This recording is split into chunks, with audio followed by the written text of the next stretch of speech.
Et bien bonjour à tous messieurs dames, bienvenue sur cette nouvelle vidéo, j'espère que vous allez bien, c'est Fukyo. Aujourd'hui nous sommes le 15 avril 2023, c'est l'heure de la review des marchés financiers. Alors 15 avril 2023, puisque je fais cette review un peu tard dans la nuit, mais du coup ce sera pour vendredi 14, fin de semaine.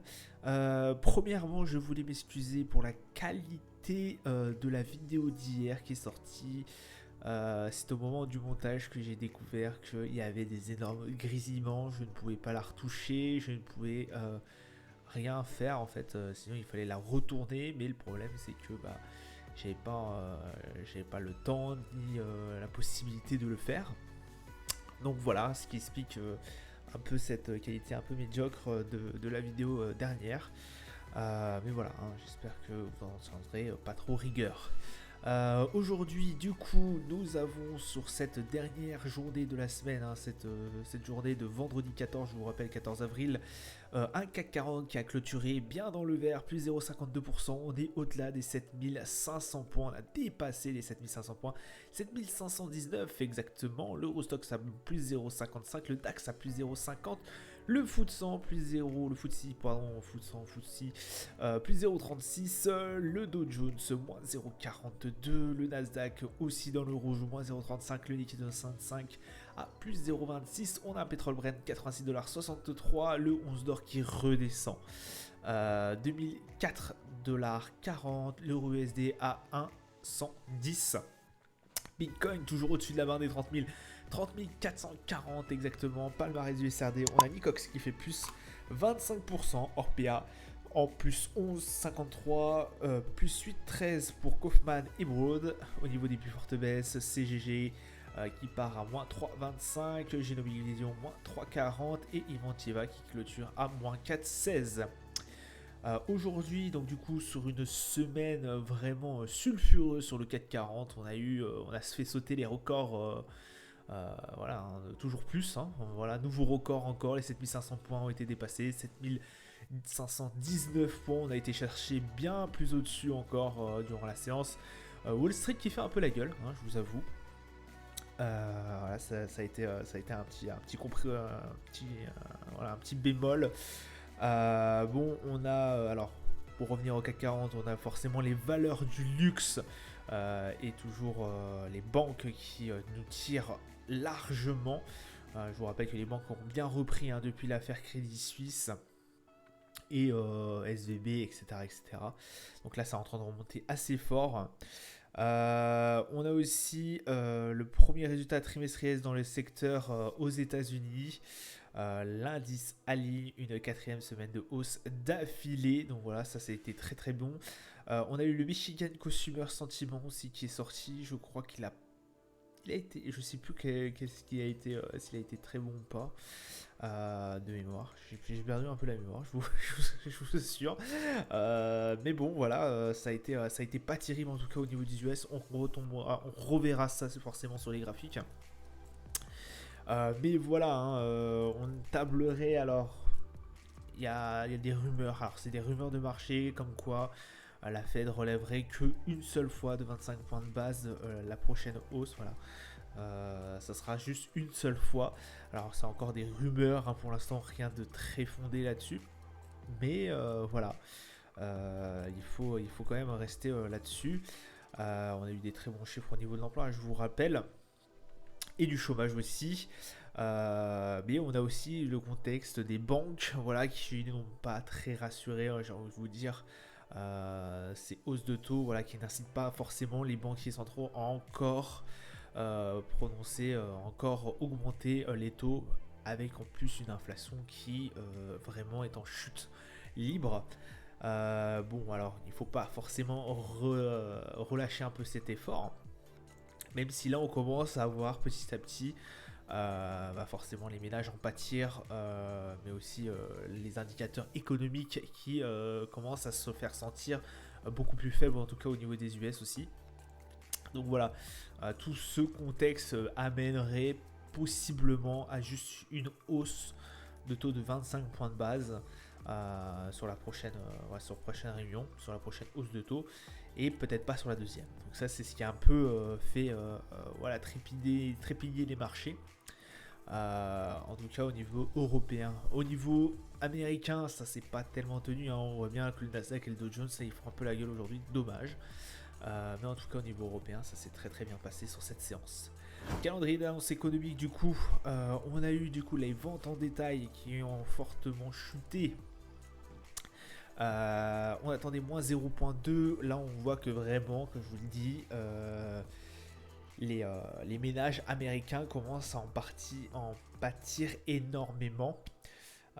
L'économie américaine commence à prendre assez cher. Là, regardez, le consensus n'était pas du tout accordé avec ce qui est sorti. Moins 1%, n'attendez que moins 0,4%. Forcément, l'inflation a fait son travail, mais aussi la hausse des taux.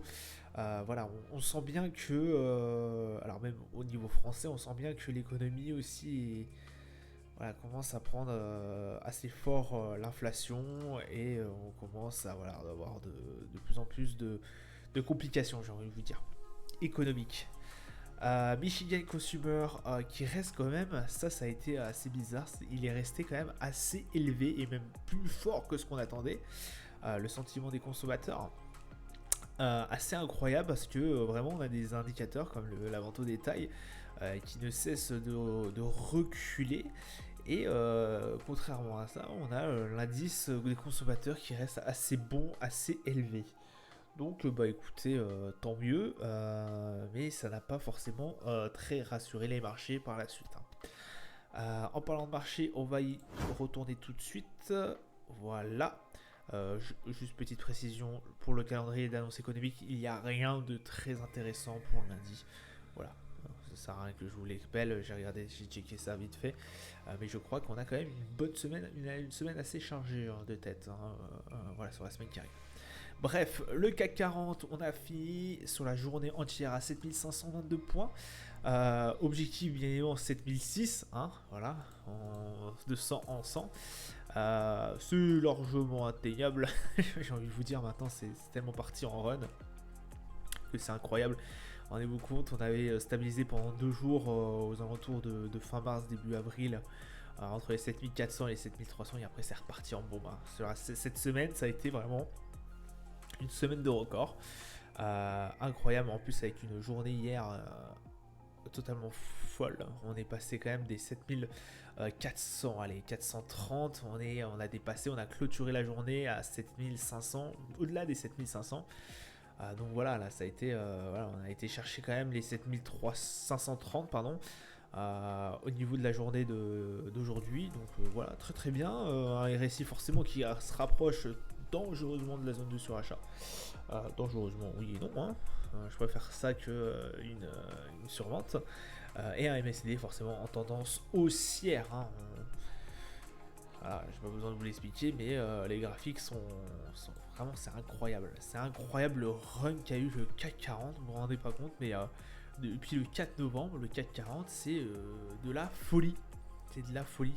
On s'entendait dire, ouais, au mois de janvier, là, déjà, c'était déjà super bien. On était revenu sur vraiment une belle journée. Enfin, on était vraiment revenu sur des très bons principes, enfin, des très bonnes bases et tout. On était bien remonté au niveau de janvier, février.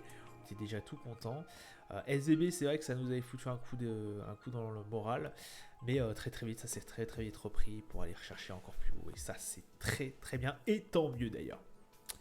Le Nasdaq, alors le Nasdaq, bon, comme d'habitude, on ne bouge pas des 13 000, on est scotché à nos 13 000, niveau très technique, comme je vous le dis, à chaque fois, il va falloir aller chercher bien au-delà des 13 300, 13 400, 500 limite, pour vraiment casser ce niveau des 13 000.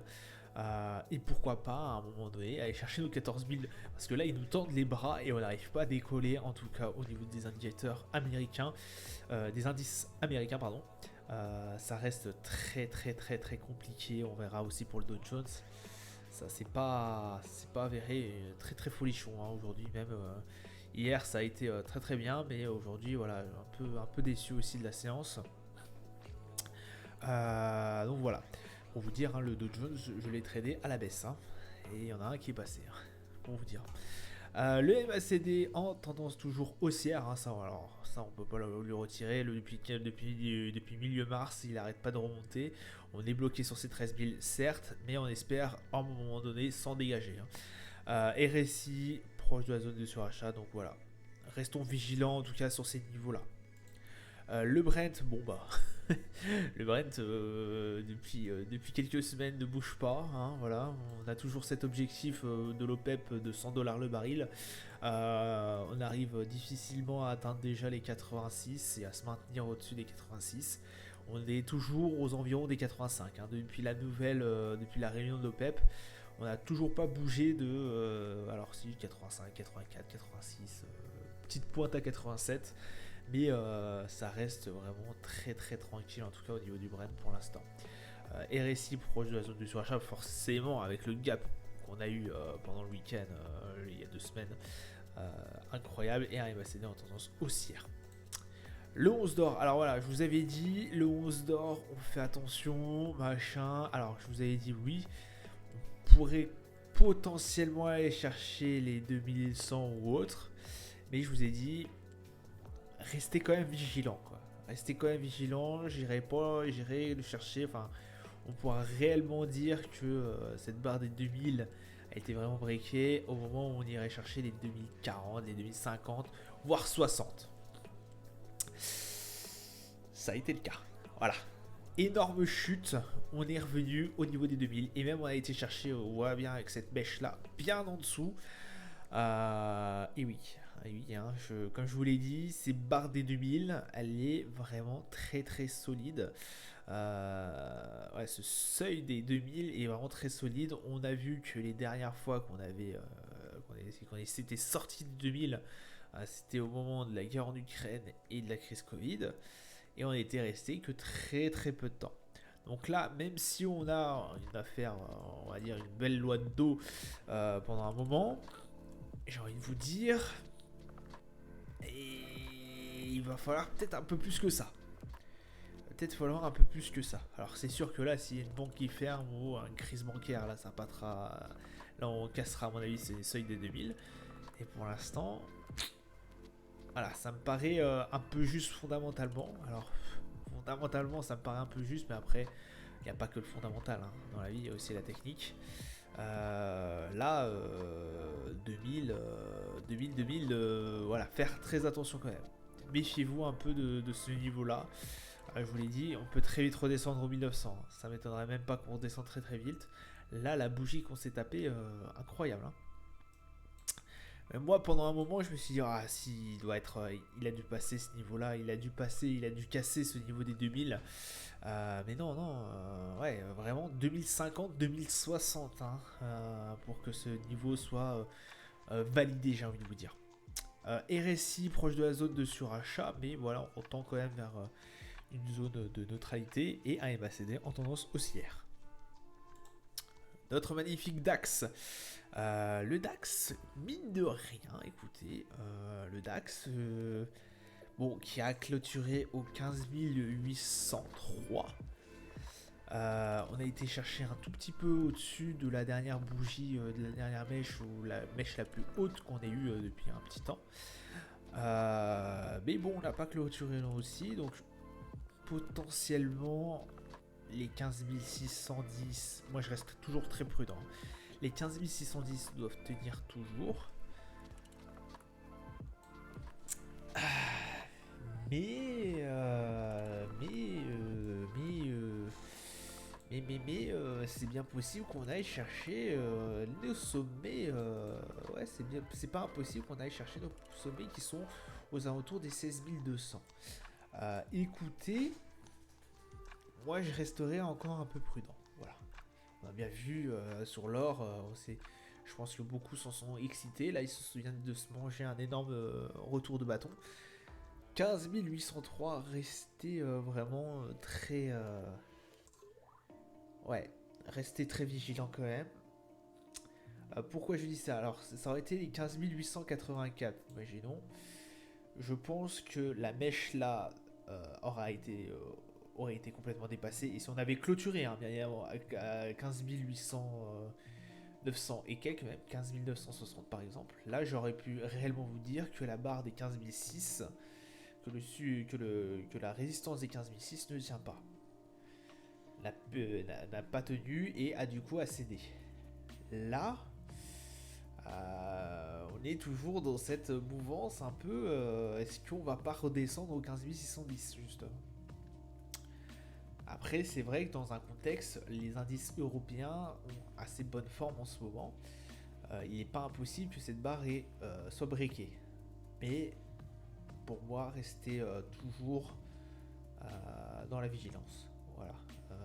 Je pense, elle est possible qu'elle tienne encore.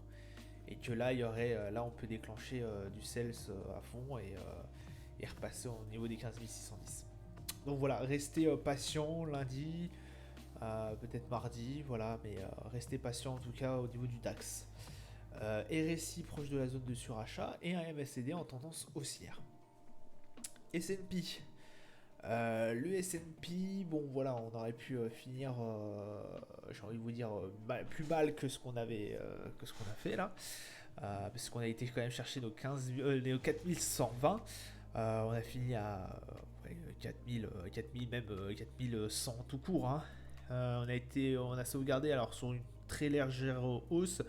4145, ça reste très bien. RSI proche de la zone de surachat et un MACD en tendance haussière. Bon, ça reste, on va dire, potable au niveau du S&P. Le Dow Jones, pardon, nous sommes en M1. Mais non. Et oui. Et oui, oui, oui. Est-ce que... Eh ben non, suis-je bête suis-je bête? Je ne sais pas pourquoi. Il y a tout qui s'est effacé. Alors attendez, bougez pas, je remettrai ça plus tard. On avait dit une barre à 33 000.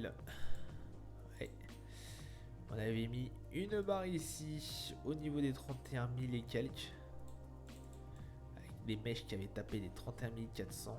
Ouais, et quelques. Et une barre ici, messieurs, dames, forcément au niveau des 34 300. Qui avait extrêmement bien tenu. Donc là, on est au 33 937. Oui, parce que de tête, il est 33 000. Enfin, j'ai fait ça de tête. Hein. Je crois que c'était ça à peu près les barres qu'on avait mis. Je crois, ouais, 34 300, ouais, c'était à peu près ça. 33 000, c'est sûr. Et les 31 463, c'était parce que les mèches avaient bien atterri. Hein, mais concrètement, déjà à 32 000 et quelques, ça avait bien tenu. Hein. Voilà. Mais j'aime bien mettre 32 000 et quelques. On va vous laisser à 32 000 si vous voulez. 33 237. Bon, séance un peu baissière, mais ça va. J'ai envie de vous dire, on est toujours entre les 33 et 34. J'espérais fortement qu'on aille chercher à un moment donné plus proche des 34. Bon, c'est déjà pas mal hein, ce qu'on a fait. Il faut se satisfaire de ce qu'on a déjà. Au niveau du Dow Jones, hein, hier on a eu une belle séance. Aujourd'hui, bon, ça a été un peu moins bon. Mais bon, on se rapproche petit à petit des 34 300. C'est ce gros seuil qu'on n'a pas réussi à aller chercher, qu'on n'a pas réussi à casser depuis bien longtemps. Alors, hormis la mèche qu'on a eu là, c'était pendant un moment d'inflation. Mais voilà, hein, ça reste typiquement très moyen au niveau du Dow Jones. On a été chercher là, ici, les plus bas au niveau de SVB. Avec vraiment avec des mèches qui ont été chopées des stops bien bas, hein, 31 312, ça faisait longtemps qu'on n'avait pas eu ces niveaux là. Donc voilà, patience au niveau du Dow Jones, bon évidemment ça, on espère que ça cassera, mais en tout cas c'est pas aussi glorieux qu'on a sur notre cher 440, j'ai envie de vous dire. Voilà, ça sera tout pour moi pour aujourd'hui. Je vous souhaite une excellente journée, une bonne soirée à vous. Je vous dis à plus tard. Portez-vous bien. Ciao, ciao.